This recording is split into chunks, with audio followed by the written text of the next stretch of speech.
depois elas se converteram, elas continuaram usando com a maneira de vestir delas, que elas gostavam de se vestir, se adornar demais, né? Devido às condições que elas tinham muito dinheiro. Então elas costumavam usar alguns penteados bem exagerados. Mais na frente eu vou estar mostrando os penteados que elas usavam. E elas, além de usar os penteados, elas faziam o penteado com fios de ouro para segurar várias camadas de penteado e muitas joias. E uma roupa assim, bem chamativa, bem extravagante. Era um pouco de competição entre elas ali, querendo cada uma se achar melhor, se vestir melhor do que a outra. E essa era esse contexto que estava acontecendo nessa época. E aí por isso que Paulo escreveu essa carta, para que as mulheres elas tomassem cuidado nesse ponto aí, para que elas não se adornassem demais, para que elas não ficassem assim chamando a atenção demais, extravagante no cabelo, na roupa. Aqui a gente observa, você é um deles. Esse versículo é Mateus 26. Eu gostaria que os lessem isso. O texto diz assim: pouco tempo depois, os que estavam por ali chegaram a Pedro e disseram: certamente você é um deles. O seu modo de falar o denuncia. Glória a Deus.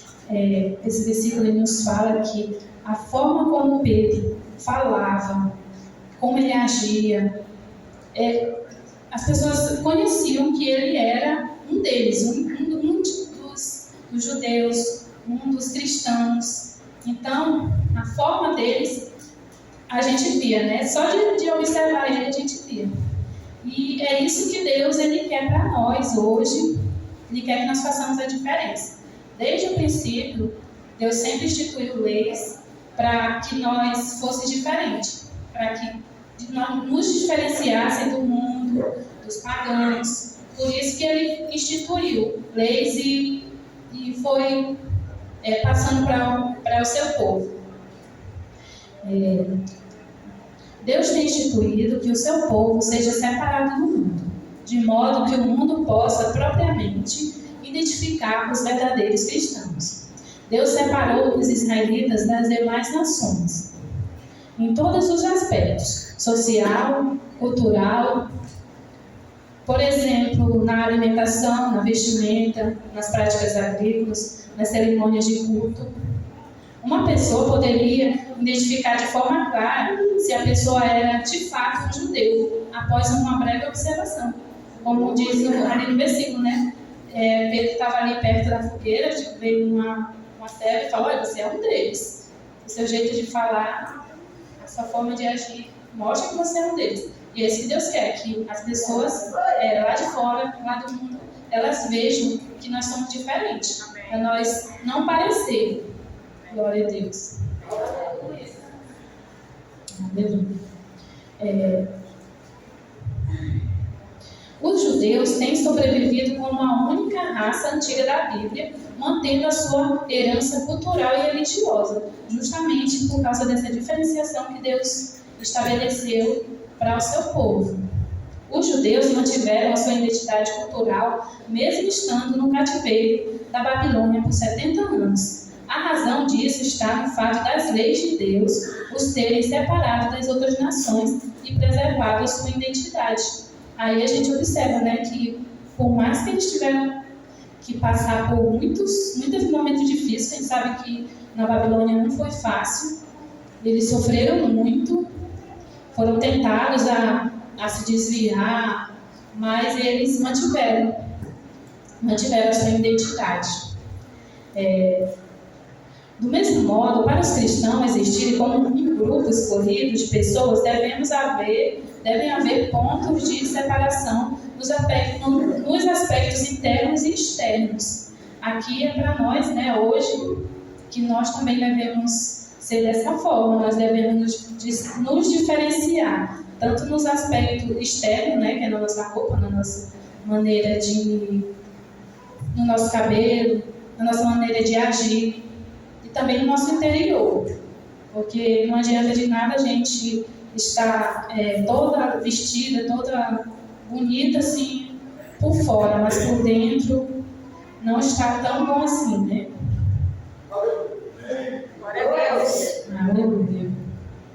Aqui um exemplo de pessoas que se vestem para demonstrar alguma coisa. Que nem os hippies, eles certas coisas que devemos evitar simplesmente porque nos identificam com elementos profanos. A aparência e a maneira de vestir de muitos diz muito sobre o seu estilo de vida. Os hippies, eles se vestem dessa forma para eles expressar uma rebeldia deles, que na Segunda Guerra Mundial eles tiveram que ir para a guerra, né, de maneira forçada, acabou que eles sofreram, e aí depois disso eles ficaram revoltados e se rebelaram, se tornaram rebeldes. E eles creem que aliás, eles levam essa ideia aí de rebeldia e eles têm as crenças deles, né? Eles têm a permissibilidade sexual, quer dizer que eles creem que o sexo não é só para reproduzir, mas é para o prazer também. Os hippies, por exemplo, usam deliberadamente seu cabelo e roupas para expressar a sua rebeldia e para tornar pública a sua identidade com certas ideias políticas e sua permissibilidade sexual, como eu falei. E aí nós devemos ter cuidado com certas modas que a gente usa, de roupas, de cabelo, porque acaba que nós nos identificamos com quem nós não queremos. Nós devemos vigiar nessa parte, falando assim para os cristãos, né, que essa é a nossa doutrina. Para os visitantes, eles não precisam seguir isso aqui, porque visitantes, os nossos convertidos também não. Mas os cristãos, os membros, eles precisam seguir a doutrina da igreja.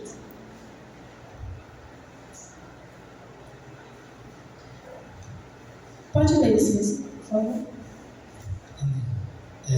1 Pedro, capítulo 3, versículo 3 ao versículo 5, diz da seguinte maneira: não procure ficar bonita usando enfeites, penteados exagerados, joias ou vestidos caros. Pelo contrário, a beleza de você deve estar no coração, pois ela não se perde. Ela é a beleza de um espírito calmo e delicado, que tem muito valor para Deus. Versículo 5. Porque era assim que costumavam se enfeitar as mulheres do passado, as mulheres que eram dedicadas a Deus e que punham a sua esperança nele. Aí logo abaixo você vê um exemplo de uma mulher adornada. Glória a Deus. Sim, esse é um exemplo das mulheres israelitas nessa época, né, de Efésios, que as mulheres de condições se converteram, e elas gostavam de usar dessa forma, bem adornada, e acaba que saía um pouco do padrão.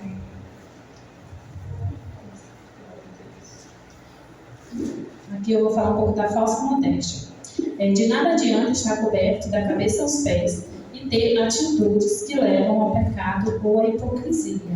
Isso aqui a gente tem que ter muito cuidado, porque às vezes a gente se veste, né, com uma blusa aqui, uma saia no pé, mas acaba que por dentro a gente tem atitudes que não condiz com o verdadeiro cristão. Nós devemos ter muito cuidado com isso. Isso pode passar. O nosso testemunho está associado com a nossa aparência. O exterior revela o interior. De acordo com estudos, uma pessoa forma a primeira impressão de outra em 10 segundos. É por isso que a gente tem que ter cuidado com a nossa aparência, porque nós mostrando para as pessoas o que elas veem em nós. Porque primeiro elas vão ver a nossa aparência, depois elas vão ver a maneira de nós falar e o conteúdo que a gente fala para elas nos avaliar. Aqui foi uma pesquisa que foi feita que diz que 55% dessa avaliação ela é baseada na sua aparência. A primeira coisa é a aparência que as pessoas avaliam, né? 38% no nosso tom de voz, 7% no que a gente fala, no conteúdo que a gente fala. Pela aparência, ela irá julgar o seu nível econômico, social, suas crenças, nível educacional, entre outras características suas. Por isso é importante dar um bom exemplo. Glória a Deus.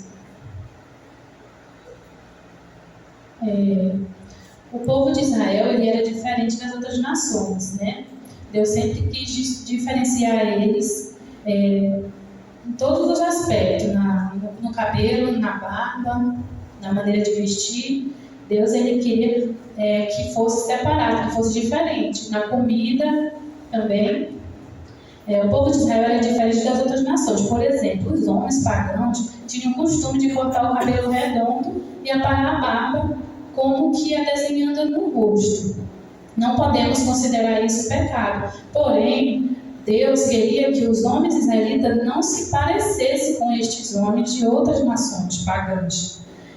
Por que Deus não queria que eles se parecessem? Porque essa forma de eles cortar o cabelo e fazer a barba era em culto aos deuses deles, deuses pagãos. Então, a gente deve ter cuidado com isso para que nós não venhamos identificar isso.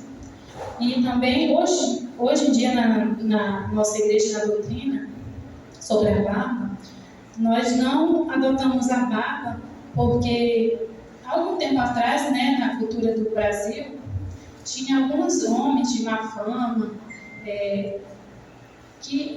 tipo ladrões, pessoas que faziam coisas erradas e deixavam a barba crescer para se esconder debaixo da barba. E acabou que ficou assim, com aquela impressão dessas pessoas de que aquilo ali não era.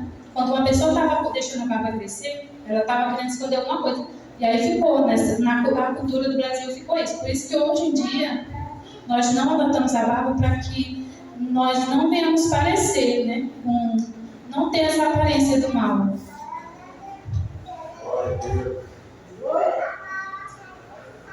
Onde surgiram as primeiras roupas, né?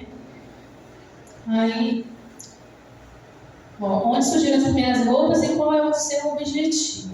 As primeiras roupas, a gente sabe que foi Deus que criou a primeira roupa. Ali quando Adão e Eva pecaram, e ali eles ficaram nus. Antes do pecado, havia a glória de Deus cobria eles. Como se fosse, eu creio que era como se fosse uma fumacinha branca, alguma coisa assim. A glória de Deus cobria eles e ali não aparecia no texto dele. Mas a partir do momento que eles pecaram, aí foi exposta a vergonha deles. Por isso que eles correram para fazer roupas, né? Então, e as roupas que Deus fez eram roupas confortáveis, né? Não era, às vezes a gente vê em filmes, em desenhos, aquela roupinha que é só botando um pouquinho aqui, outra aqui embaixo. Mas não, foram roupas bem confortáveis, porque a partir do momento que eles pecaram, eles ficaram expostos ao frio, ao calor. Então Deus fez roupas para proteger eles do frio, do calor e também para cobrir as vergonhas deles. Nós vemos que o comprimento das roupas tem diminuído cada vez mais. E, consequentemente, a vergonha tem ficado mais exposta. E isso tem, de certa forma, negligenciado o sacrifício na cruz, fazendo com que o sacrifício na cruz seja invalidado. Aqui a gente observa que quando Cristo estabeleceu as roupas, ele precisou matar um animal inocente para cobrir as nossas vergonhas. E hoje em dia, nós estamos cada vez mais diminuindo a nossa roupa e aparecendo nossas vergonhas. Então, nós estamos invalidando o sacrifício de Cristo na cruz. Aí nós devemos vigiar em relação a isso, para que nós não venhamos invalidar o sacrifício de Jesus na cruz e negligenciar.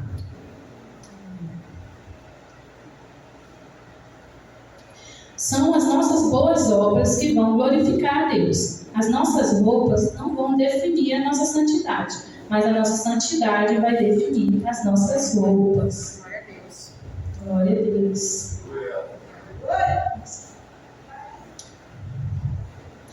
E eu agradeço a oportunidade, que essas palavras venham ficar nos nossos corações. Que Deus abençoe a todos.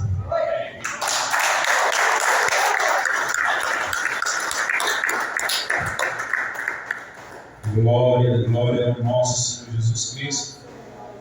Então, irmãos, nós vimos aqui a irmã Miriam falar a respeito de modéstia e modéstia, como ela muito bem expressou, né? Não somente através de palavras, mas também expressou aqui através de algumas imagens.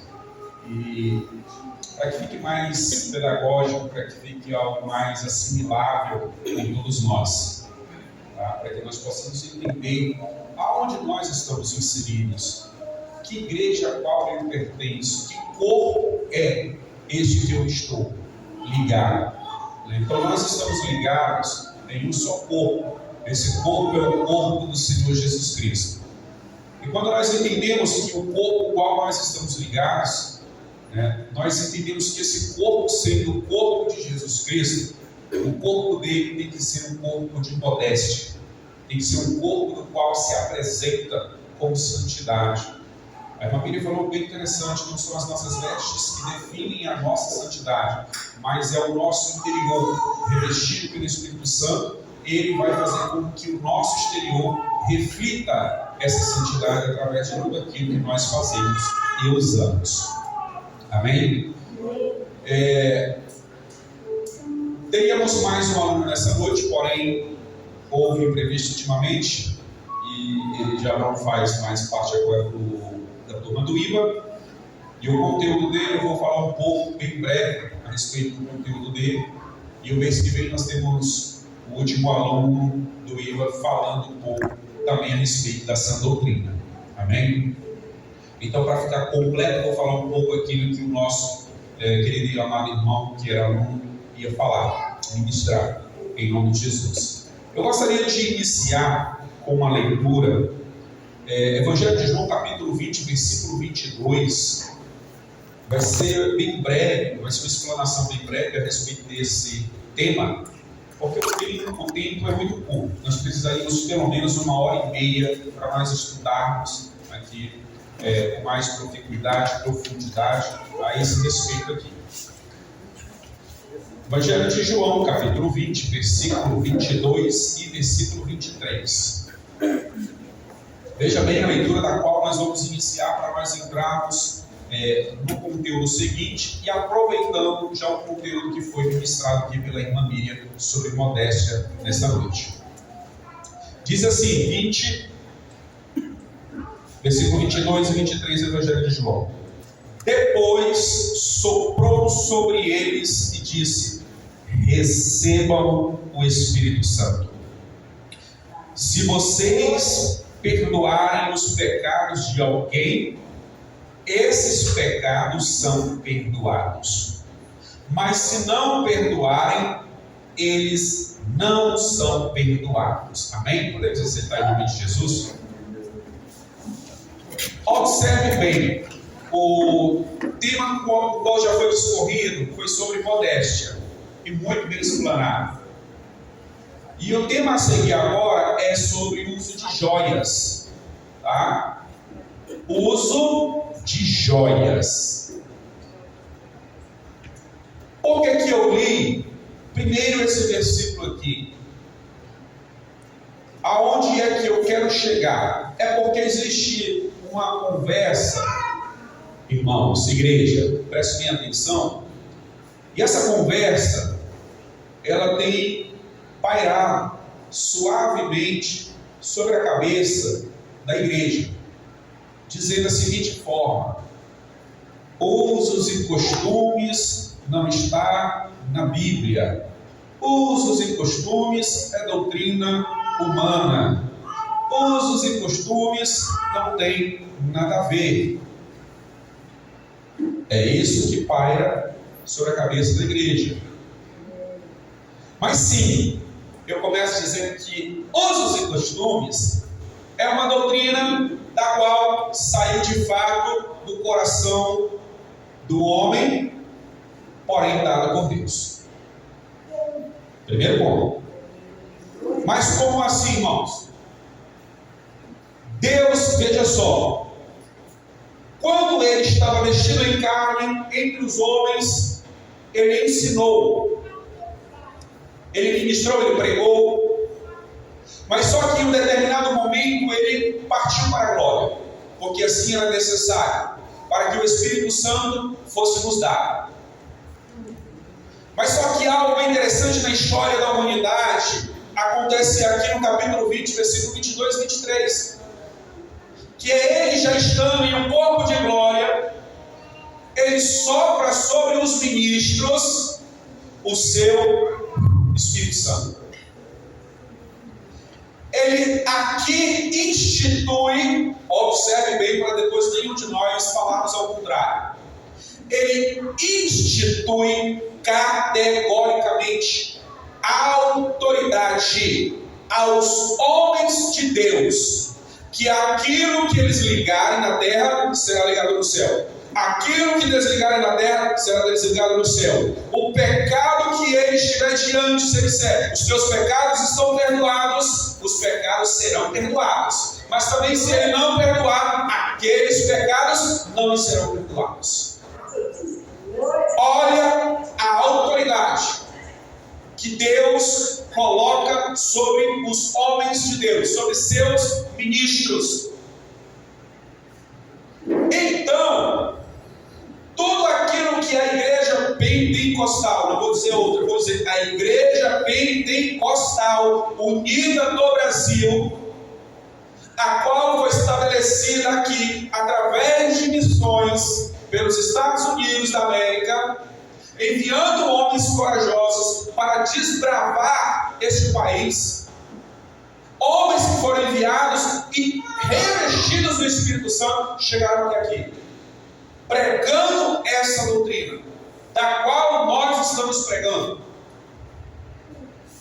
Tem muitas coisas que você não vai ver claro, discernível, escrito ali aonde é que é pecado. O homem usa short. Aonde é pecado, o homem usa barba. Aonde é pecado, uma mulher usa calça. Aonde é pecado, uma mulher ou um homem usa joias. Cadê a Bíblia? Eu não estou vendo. Então isso é coisa de homens. Primeiro nós temos que entender que a Bíblia não é um livro de normativas, de regras, do que pode e o que não pode fazer. A Bíblia, no seu conjunto de Gênesis e Apocalipse, ela tem um único viés, que é apresentar quem é o verdadeiro Deus deste mundo. Esse é o principal propósito. E depois que ela traz esse carro-chefe de apresentar quem é esse verdadeiro Deus, nós entendemos e conhecemos que Ele é um Deus de santidade, um Deus zeloso, um Deus de modéstia, um Deus que gosta das coisas organizadas, no seu devido lugar, um Deus que Ele quer o seu povo diferente do povo deste mundo. É um Deus que não aceita que os seus se misturem, se igualem, sejam iguais ao deste mundo. Então nós começamos a entender que Deus é um Deus que gosta de exclusividade. Nós começamos a entender que Deus é um Deus que gosta de particularidade. Nós começamos a compreender que Deus quer um povo diferente do povo deste mundo. Pois bem, e isso a Bíblia nos prova que Ele gosta disso. Isso está claro, está legível que a Bíblia fala assim. Mas e as outras regras? Mas e as outras doutrinas? Essa é coisa de homem. Sim.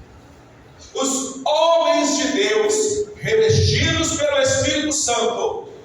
estabeleceram regras, condutas, morais, espirituais, das melhores possíveis para um povo se diferenciar do povo deste mundo.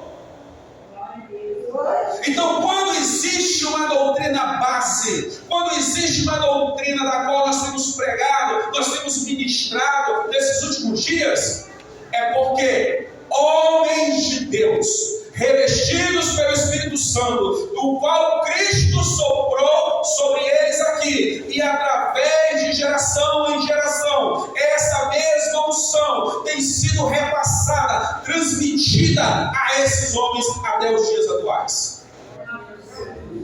Então, quem sou eu?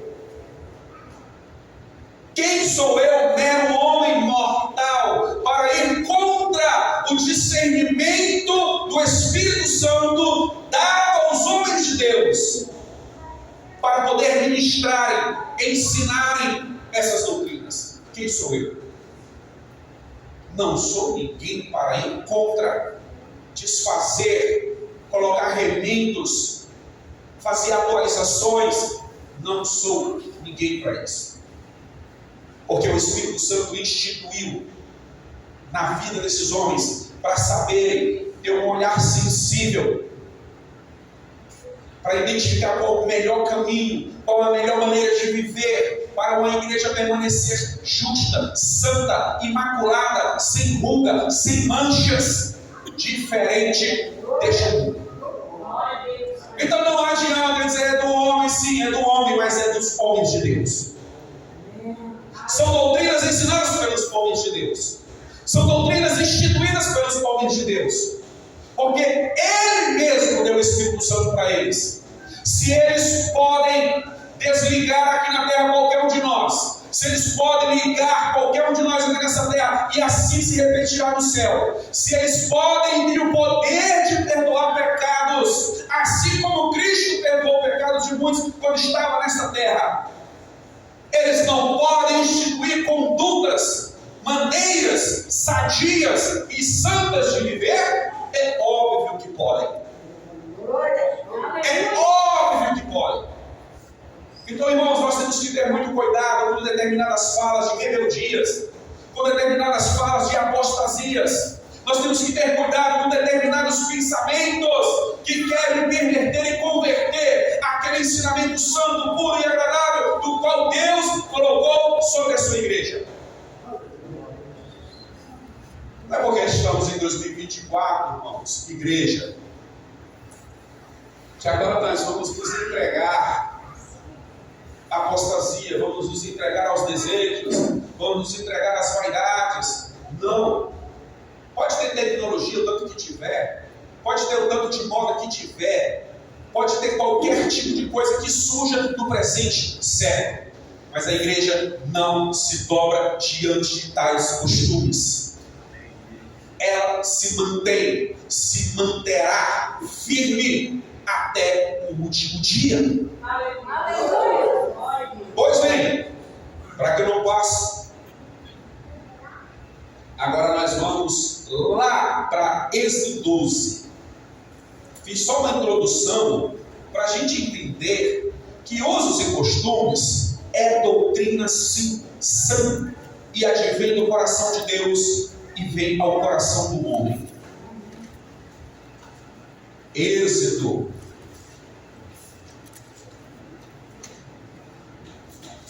12:35.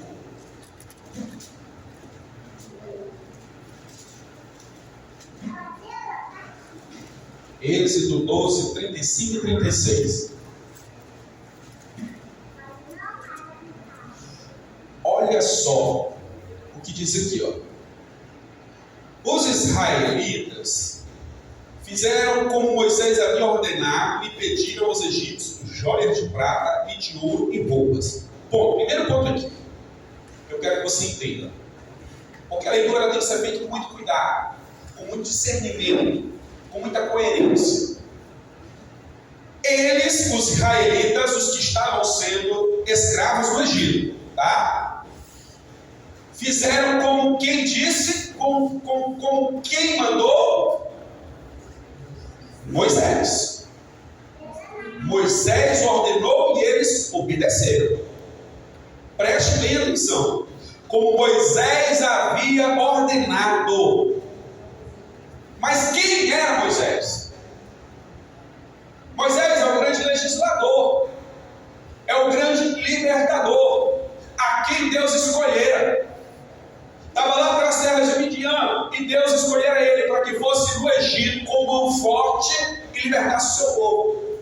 Era um homem revestido do poder.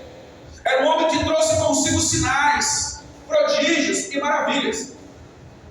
Então, o que esse homem dissesse, o povo tinha de obedecer.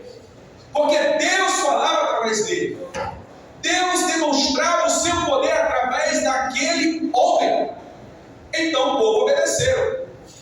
Pediram, sim. Pediram ouro, pediram prata, pediram joias, pediram roupas.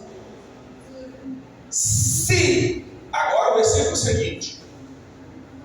Se Deus fosse contra esse pedido, Deus não tinha feito com que o povo fizesse o que vão fazer aqui. Olha só. O Senhor Deus fez com que os egípcios dessem de boa vontade aos israelitas tudo o que eles pediam. Assim o povo de Israel tomou as riquezas do Egito. Olha só, Deus realmente demonstrando desde o princípio que os seus homens escolhidos tinham a autoridade para dar ordens mediante o discernimento dele, e ele chancelava, carimbava aquela autoridade, aquela ordem dos seus filhos, dos seus ministros. Moisés disse: olha, vão lá, peçam joias, ouro, prata, roupa, o que vocês puderem pedir. E Deus disse: deem para eles, porque Moisés falou, está falado, deem a eles. E eles tiveram que dar sem se oporem. Tudo bem. Então nós vemos aqui que Deus, Ele nos dá condições. Deus nos dá posses. Deus nos faz prosperar. Deus não vê a prosperidade, Ele não vê a riqueza, o dinheiro, a prata, o ouro, Ele não vê isso como um pecado. Mas nós temos que entender qual é o verdadeiro sentido para a riqueza e a prosperidade da qual Ele nos concede. Aqueles que são revestidos, que são batizados e lavados pelo sangue de Jesus Cristo, são revelados pela palavra, entendem que aquilo que Ele nos concede, aquilo que Ele nos dá como condições de prosperidade, isso serve para que eu possa ajudar ao seu reino ser instalado, ser promovido aqui neste mundo, ajudando o meu próximo.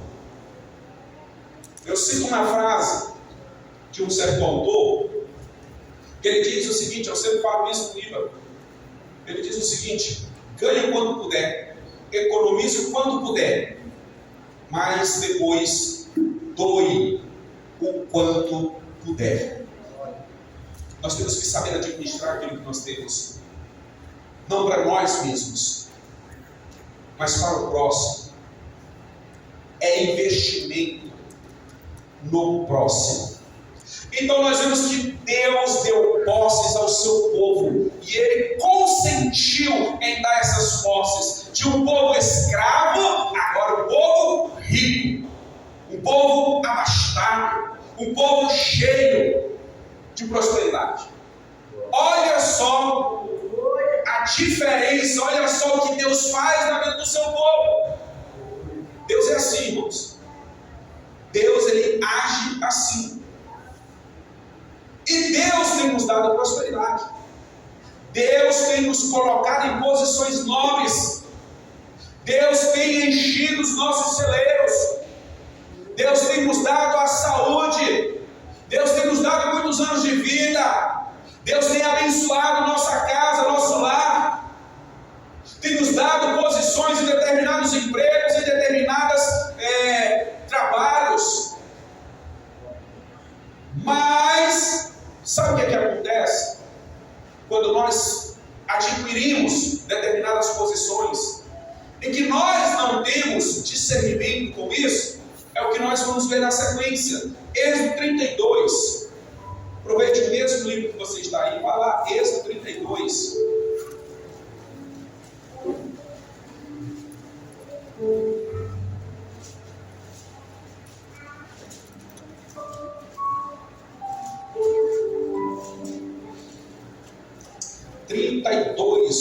e 4. Versículo 1 ao versículo 4 diz assim: o povo viu que Moisés estava demorando muito para descer do monte.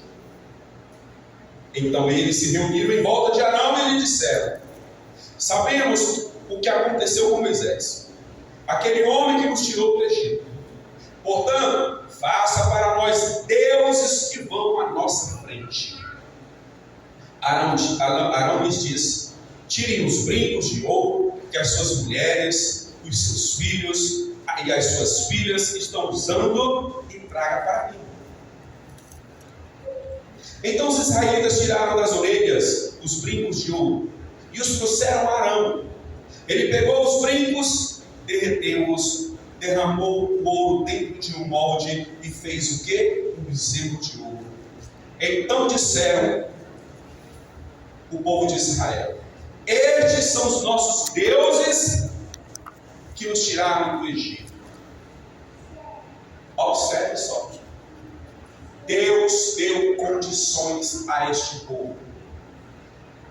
E com a mesma condição, isso é muito sério, com a mesma prosperidade, com a mesma bênção que eles foram abençoados, eles pegaram essa bênção, pegaram essa prosperidade, pegaram esse tesouro e corromperam-se com ele.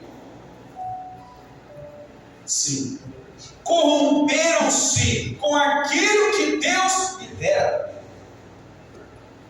E o que está acontecendo às vezes é que nós podemos nos corromper com aquilo que Deus nos está dando, por falta de discernimento. As coisas melhoram, e aí eu começo a me envaidecer. As coisas melhoram, aí eu começo a achar que eu tenho que ficar um pouco melhor, mais bonito, mais elegante, tenho que chamar mais um pouco a atenção, mostrar que realmente eu tenho posses. Eu começo a querer me equiparar às pessoas do mundo. E aí eu pego aquilo que Deus me dá com tanto amor, com tanto carinho. Eu pego aquilo que Deus me fez prosperar e transformo aquilo em um Deus pagão em minha vida. E começo a corromper a santidade que há em mim. Foi o que esse povo fizeram. Se corromperam, pegaram o que Deus lhe deu, a prosperidade que Deus lhe deu, e transformaram em um Deus pagão em suas vidas. E o que muitas pessoas de fato estão fazendo nesse presente momento é isso: tornando aquilo que Deus lhe dá para se corromper por falta de discernimento. E entre isso começamos a comprar pulseiras de ouro, anéis de ouro, brincos de ouro, cordões de ouro, tornozeleiras de ouro, pingentes, crucifixos, piercings. Começo agora a transformar aquilo que Deus está me dando como prosperidade em objetos, para que eu possa começar a querer ser como mais um deste mundo. E esses utensílios me fazer como alguém nobre, esses utensílios me diferenciar como uma posição social mais elevada, como alguém que teve sucesso na vida, como alguém que venceu na vida. Mas só que nós, irmãos, a igreja, ela é diferente. Ela venceu sim, ela é diferente sim, ela chegou numa posição sim, mais alta, mas em santidade. É uma igreja que venceu sim, porque ela foi lavada e remida através do sangue de Jesus Cristo. Ela é uma igreja que está assim no auge, está no pedestal mais alto, em todas as posições mais altas e sublimes deste mundo. Por quê? Porque ela é a noiva de Cristo.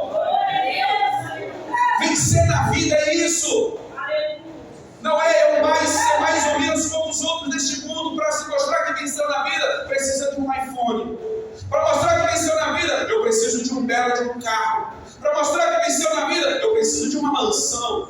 Para mostrar que venceu na vida, eu preciso de um belo de um diploma.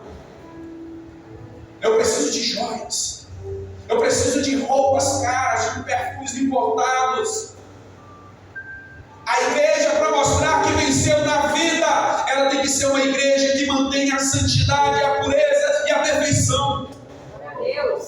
Nós não podemos trocar de forma alguma aquilo que Deus nos dá com tanto amor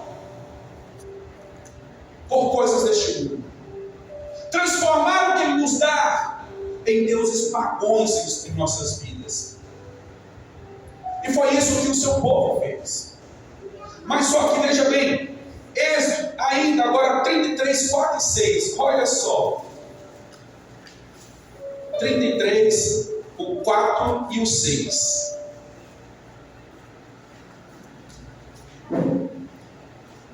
Quando Moisés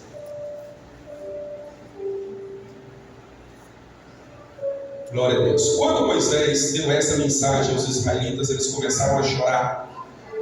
Ele lhe usou o quê? As suas joias. Então o Senhor mandou que Moisés desse a eles a seguinte ordem: vocês são um povo teimoso. A seguinte mensagem: vocês são um povo teimoso.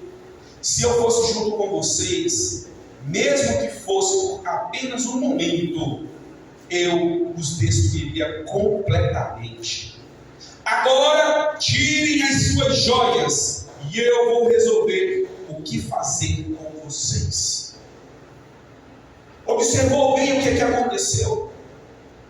E se você observar, no versículo 6 diz: assim depois que os israelitas saíram do monte Sinai, não usaram mais joias.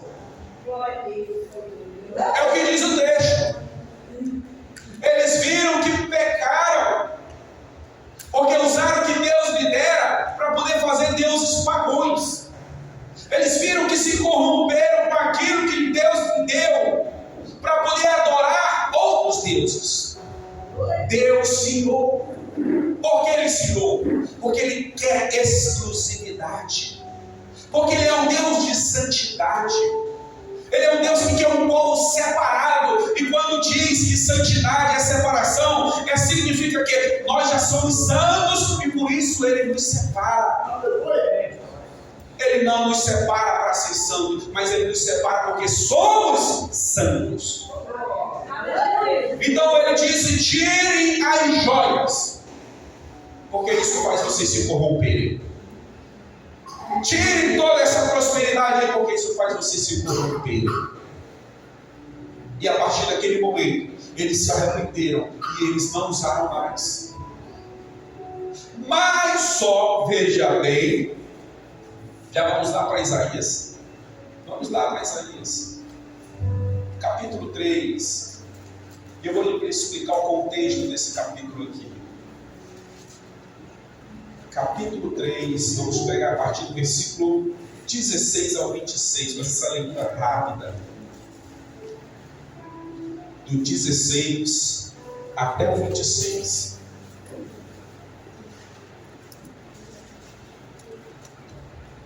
O Senhor Deus disse: vejam como as mulheres de Jerusalém são vaidosas. Andam com o nariz para cima, ou seja, empinado, como nós dizemos. Dão olhares atrevidos, cheios de malícia. E caminham com passos curtos, fazendo barulho com os enfeites dos tornozelos. Por isso eu, o Senhor, vou castigá-las. Raparei a sua cabeça e as deixarei carecas. Naquele dia o Senhor tirará das mulheres de Jerusalém todos os seus enfeites, os que elas usam nos tornozelos e na cabeça, os colares, os brincos e as pulseiras. Tirará os véus, os chapéus, os enfeites para os braços, os cintos e faixas. Tirará os frascos de perfume, os talismãs, os anéis e as argolas de usar no nariz. os vestidos luxuosos, os mantos, os chalés e as bolsas, as saias transparentes, os lenços de linho, os turbantes e as mantilhas. Em vez de andarem perfumadas, elas vão cheirar mal. Em vez de cintos finos, usarão cordas grosseiras. Não farão penteados bonitos, mas ficarão carecas. Não usarão roupas finas, mas roupas feitas de panos grosseiros. A beleza delas vai virar uma feiura de dar vergonha. Os homens de Jerusalém serão mortos na guerra, até os mais valentes morrerão. A cidade ficará de luto e chorará como se fosse uma mulher sentada no chão, completamente abandonada. Isso aqui, irmãos, é uma profecia. Uma profecia destinada não simplesmente às mulheres, mas é uma profecia destinada a Israel. Quem é Israel no contexto? É o povo de Deus. O povo do qual ele resgatou com mão forte do Egito. O povo que ele deu despojos sem derramar uma gota de sangue. É um povo que ele deu riqueza, prosperidade, mas que no meio do deserto eles resolveram transformar isso em deuses pagãos. E chegou em um dado momento que eles poderiam ser destruídos, fulminados da presença de Deus. Então eles se arrependeram.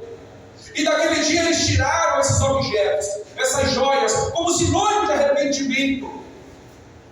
E aí eles seguiram marchando. E Deus fez com que este povo, através da sua descendência, entrasse na terra prometida. Mas só que chegou um dado momento que esse povo começou a enriquecer, porque a terra emanava leite e mel. Chegou um dado momento que esse povo começou a prosperar novamente, porque a terra prometida era uma terra farta, abundante. Esse povo começou agora a ficar rico, ter ouro novamente, ter prata novamente, ter casa, cidades muradas e fortificadas. Tinham templo no meio deles, tinham seus sacerdotes. E esse povo envaidecido pela riqueza, envaidecido pela prosperidade, envaidecido pelo momento de abastança, começou a se ornamentar. Começou a colocar piercings, argolas no nariz, usar seus brincos novamente, suas pulseiras, não só nos pulsos, mas também nos tornozelos. Começou a usar todo tipo de espécie de joias. E Deus olhou e viu que o seu povo mais uma vez caíra no pecado. Deus sabia que quando o seu povo entrava em um estado de prosperidade, sempre começavam a se corromper. E Deus disse: eu vou abater essas mulheres vaidosas, vou raspar as suas cabeças. E quando fala raspar a cabeça, isso era um símbolo de vergonha. Ele estava dizendo: eu vou envergonhar esse povo. Tudo por causa da sua vaidade, tudo por causa da sua ostentação, tudo por causa da sua falta de modéstia, tudo por causa das suas joias. Então vejamos que o povo sempre, quando estava próspero, tendia a se afastar e se esquecer dos mandamentos de Deus. E sempre queria se equiparar e parecer ser igual às outras nações.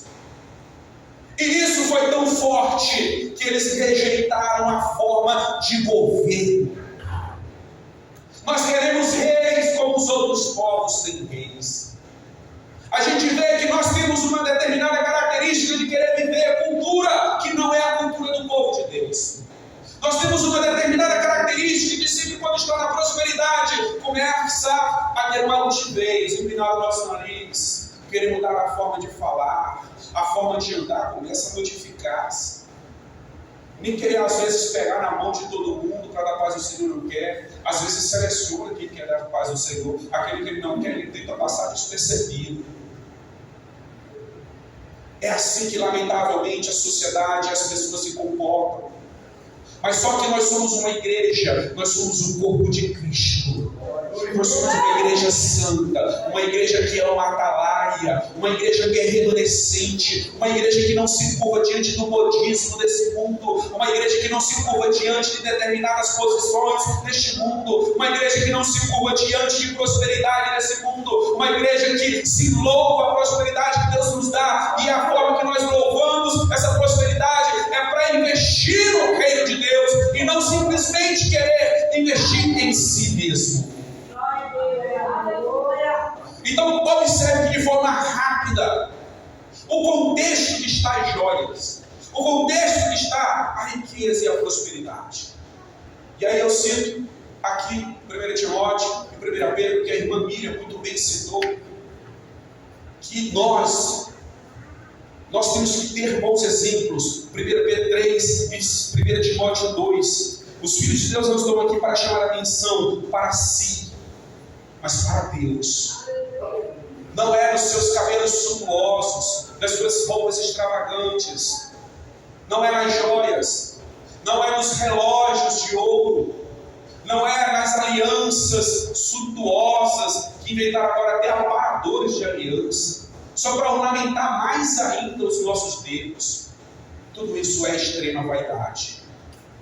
Então nós temos que ter um espírito de modéstia, nós temos que ter um espírito, irmãos, santo, e entender que a atenção não é para nós mesmos, a atenção é para o Espírito Santo de Deus, não é para mim, não é para os meus lábios, não é para as minhas orelhas, não é para os meus dedos, não é para o meu cabelo, não é para as minhas roupas. A atenção, ela tem que ser para Cristo.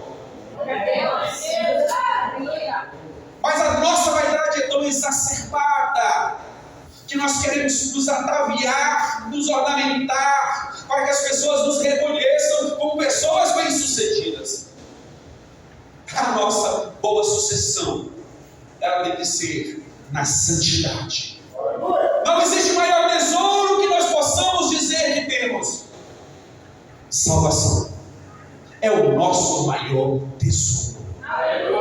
Se nós temos que gritar, se nós temos que ostentar, podemos dizer assim, se nós temos que gritar aos quatro cantos deste mundo, para que olhem para nós, é para eles enxergarem: nós temos salvação e queremos compartilhar com todos vocês.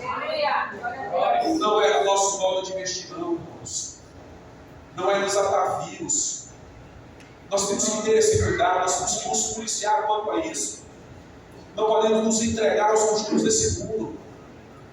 Não podemos nos curvar a este mundo em hipótese alguma. Em hipótese alguma.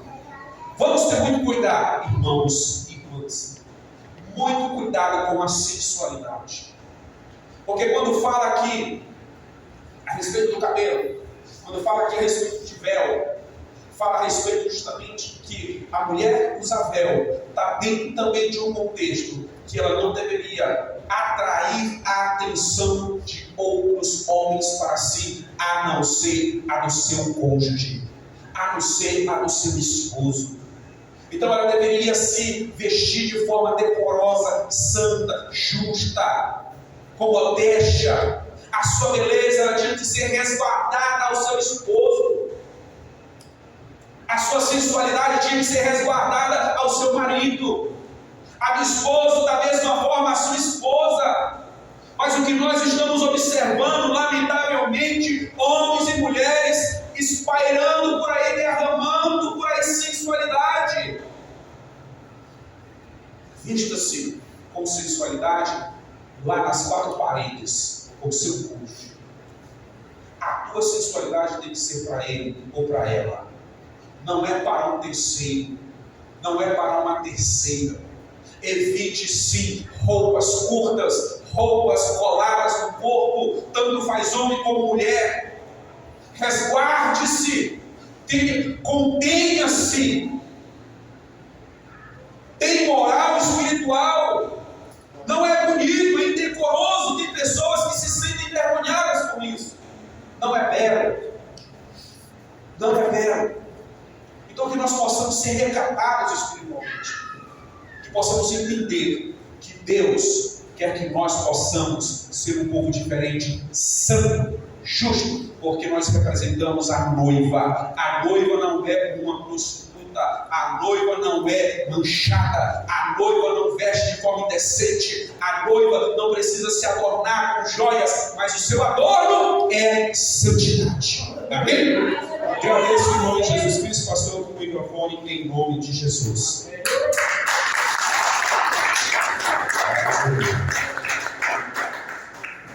Amém, amém.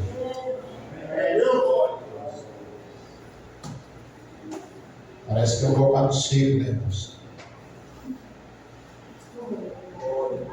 Mas se quisermos ir para o céu, precisamos ser diferentes. Hoje, a gente continua ensinando o que a gente aprendeu na igreja. E por incrível que pareça, tem algum segmento que já estão buscando pessoas para dar esse seminário, porque eles não vigiaram de início. E estão perdendo a tempo, porque as pessoas não estão indo mais congregar em algum segmento, porque está solto. Tá? Tipo assim, cortaram a corda. E eu sempre costumo falar que eu prefiro congregar aqui só eu, os 3, meia dúzia, do que eu ser cumpre daquilo que tem que ser dito, tem que ser ministrado. Glória a Deus. E falei hoje de manhã no seminário que se eu já não fosse batizado no nome de Jesus e batizado com o Espírito Santo, talvez como crente da igreja, eu já ia me escandalizado. Não é com alguém de fora, com os próprios crentes. E esse é o cuidado que a gente tem que ter. Tem pessoa que, de fato, a igreja não conta. Mas tem pessoa que prefere fazer academia, com aquela roupa da academia, ele vai buscar a criança no colégio, ele vai no supermercado, e ele vai denegrir, por onde passa, vai denegrir a imagem da igreja. Porque, de fato, nessa noite, querido, para mim não faz diferença nenhuma se você vai congregar ou deixar de congregar, não faz diferença. Não faz. Eu não vivo do teu dinheiro. Agora a verdade, ela tem que ser dita, ela tem que ser ensinada. Glória a Deus. Obedece, como diz o provérbio, para aquele que tem juízo. Mas nós precisamos ter cuidado. E tudo o que está acontecendo, nós pregamos muito sobre o Campasfera, toda a igreja. Deus não passa essa igreja para outra geração. Deus não passa essa igreja para outra geração. Não passa. Por acaso nós estamos ministrando aqui, é uma vaidade. O que está acontecendo, se nós não levarmos a sério, se nós não colocarmos em prática, Deus não passa essa igreja para a nova geração. Precisamos nos conscientizar. Está difícil? Está, mas você já começou, nós já começamos e nós vamos até o fim. Amém? Não está fácil. Não está sendo fácil. Como ministro, quero ser verdadeiro. Eu tenho vários cargos dentro do distrito, tem hora que dá vontade de chutar tudo e viver a minha vida, tá? Para ver se eu não me perco. Mas eu não vou abrir mão. Não vou abrir mão do meu chamado, não vou abrir mão dessa revelação. Louvado seja o nome do Senhor. Doa quem me doer. Posso continuar, sair daqui se não tiver mais igreja, congregar em outro lugar que tem, mas eu vou terminar meu dia de vida na igreja. Tem alguma coisa que vai dar certo, porque se as pessoas estão rejeitando, as pessoas estão batendo na doutrina, estão rejeitando a doutrina, tem alguma coisa que vai dar certo. Amém? Se coloca sobre os pés, irmãos. A gente agradece. Tá? Obrigado a alguém, tá? Forçar a natureza, não estudar por causa disso, daquilo, que eu gosto do pastor, sou amigo, sou vizinho, não. Isso aqui é uma decisão, louvado seja o nome do Senhor, que vai fazer bem para cada um no individual. Eu tomei essa decisão independente dos meus pais, independente da minha família, e não vou abrir mão, não mexo contigo. Não está sendo fácil, mas também não é impossível chegar até nos últimos dias. Maravilhoso Pai, Senhor amado, Senhor do Pai, nos dá força para que venhamos se concretizar, Senhor, esse departamento aí que tem, ó Deus, se posicionado, Senhor, a buscar conhecimento. Em nome de Jesus, nós vamos vencer, nós vamos chegar lá. Deus, só nos dá força, nos ajuda. Faça nós entendermos, meu Pai, o que é cilada, que está vindo como